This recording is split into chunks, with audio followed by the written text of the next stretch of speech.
Islamic scholar مفتی محمد یوسف تیبی حفظہ اللہ تعالی، فاضل Medina university.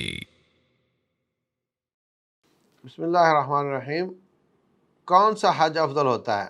رسول اللہ صلی اللہ علیہ وسلم نے اپنی بیوی سے فرمایا تھا کہ افضل حج وہ ہے جس میں پیسہ زیادہ لگے یا جسم کی محنت زیادہ لگے، تھکاوٹ زیادہ ہو۔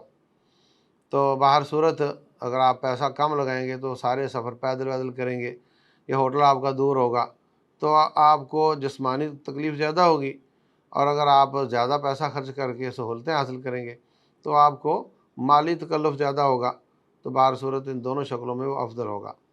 اور اگر آپ کے سوال کا مطلب ہے کہ 3 قسموں میں سے حج کون سا افضل ہے، تو رسول اللہ صلی اللہ علیہ وسلم نے فرمایا کہ لوگو تم اس کو تمتع بنا لو، میں نہیں تمتع بنا سکتا، اس لیے کہ میری طرف سے قربانی لائی گئی ہے۔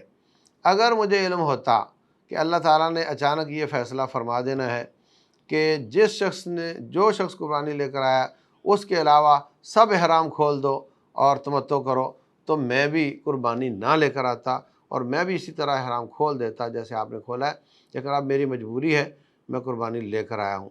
تو ثابت ہوا کہ جس چیز کی تمنا فرمائی ہے رسول اللہ صلی اللہ علیہ وسلم نے وہ حج تمتع ہے، تو وہی زیادہ افضل ہے، یعنی پہلے عمرہ کر کے احرام کھول دینا اور پھر حج 8 تاریخ کو حج کا احرام باندھ کر حج کرنا، دونوں احراموں کے بیچ میں احرام کھول دینا، یہ زیادہ افضل ہے۔